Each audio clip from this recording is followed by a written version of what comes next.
A group of Arctic workers excavating deep inside a frozen cave discovers something trapped in the ice. They extract a massive ice block and transport it by helicopter to a research lab. Upon examining it, the scientists realize they've made a significant archaeological discovery. Anthropologist Stanley arrives at the lab sometime later. As an expert in Arctic history and culture, he's eager to see what they've found.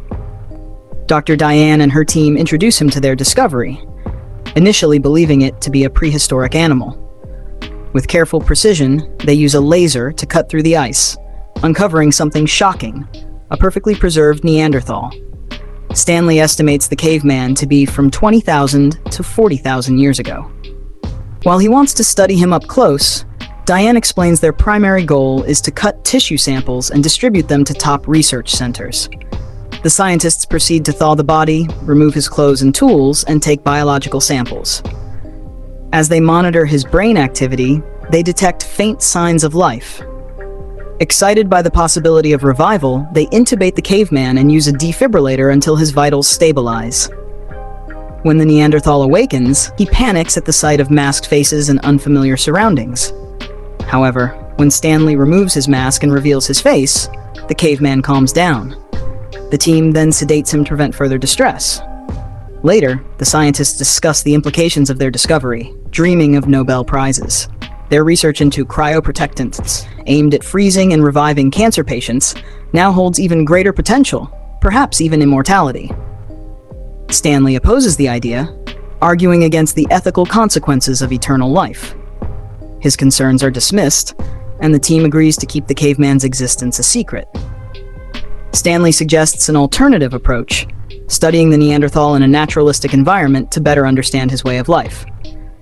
After much persuasion, the team grants him 2 weeks for his experiment. A vivarium is set up, replicating a prehistoric habitat, and the caveman is placed inside. As he awakens, he instinctively adapts, drinking juice from berries, stealing eggs from nests, starting a fire with stones, and hunting with a spear. He even fends off a wild boar, trapping it between rocks before making a kill. While exploring, the caveman stumbles upon a hose. Curious, he follows it underground until he reaches a metal door. Shaking it violently, he manages to open it, alarming the scientists. They quickly seal a second door, while unseen creatures inside the lab begin roaring. To scare him away, they make loud noises, but he remains determined. Frustrated, he climbs a waterfall and attempts to destroy the machine powering it. Before he can do any real damage, a scientist shoots him with a tranquilizer dart. The team moves him to an operating room to take additional samples. Stanley protests, arguing that his 2-week period isn't over, but Diane dismisses his objections. That night, Stanley shows Diane footage of indigenous tribes performing firewalking rituals and pain-blocking practices. He theorizes that the Neanderthal might possess a unique biological adaptation preventing cellular damage, which could be the key to their cryoprotectant research. Diane reluctantly agrees to let him continue studying the caveman. Back in the vivarium, Stanley cautiously approaches the caveman, who runs around defensively. When they finally come face to face, the Neanderthal raises a rock, prepared to attack. However, a scientist's yell distracts him, and Stanley remains passive, refusing to fight back. The caveman hesitates, then drops the rock. He examines Stanley, touching his mouth, clothes, and even his groin in curiosity. When Stanley yelps in pain, the caveman backs off and introduces himself as Aru. Stanley modifies the name to Charlie and teaches him how to say his own name.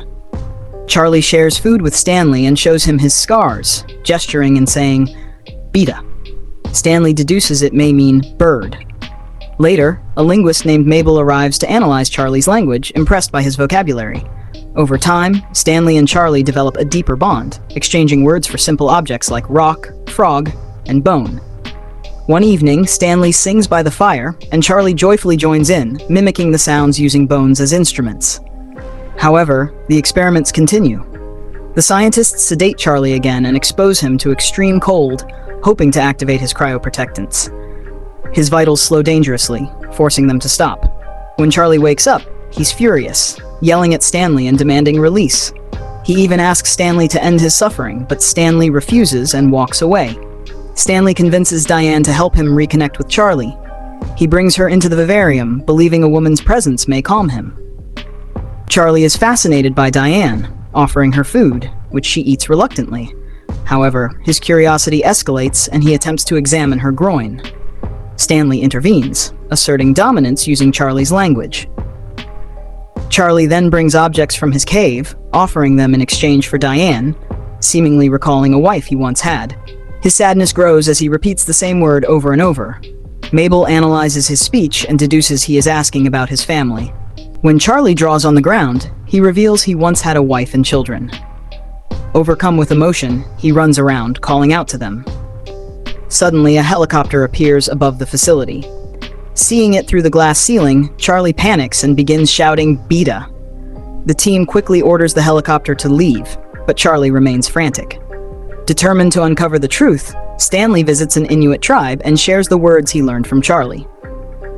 The elders recognize them and explain that Beta refers to Sedna, a great bird believed to carry souls to the afterlife. Stanley realizes that Charlie's people likely perished due to a magnetic pole shift that wiped out their food sources. Believing it to be divine punishment, Charlie must have set out on a spiritual journey, offering himself to Sedna to restore balance. To him, the helicopter resembles this mythical bird, and he believes his time has come. For the next 34 hours, Charlie prepares himself for his final journey. He dresses in his traditional clothing, decorates his body with crushed berry paint, and refuses to engage with Stanley. When Stanley enters, Charlie hides, waiting for his fate. That night, Charlie sneaks out of the vivarium and explores the facility. He encounters his reflection in a mirror, mistakes it for a rival, and smashes it. He unknowingly activates a copy machine, panics at the noise, and stumbles into a lab. There, he accidentally spills acid on his hand, increasing his distress. The scientists cut the lights to subdue him, but Charlie reacts violently, climbing on furniture and smashing equipment. A scientist enters to investigate, and Charlie, startled, kills him with his spear. Alarms blare, causing Charlie to flee.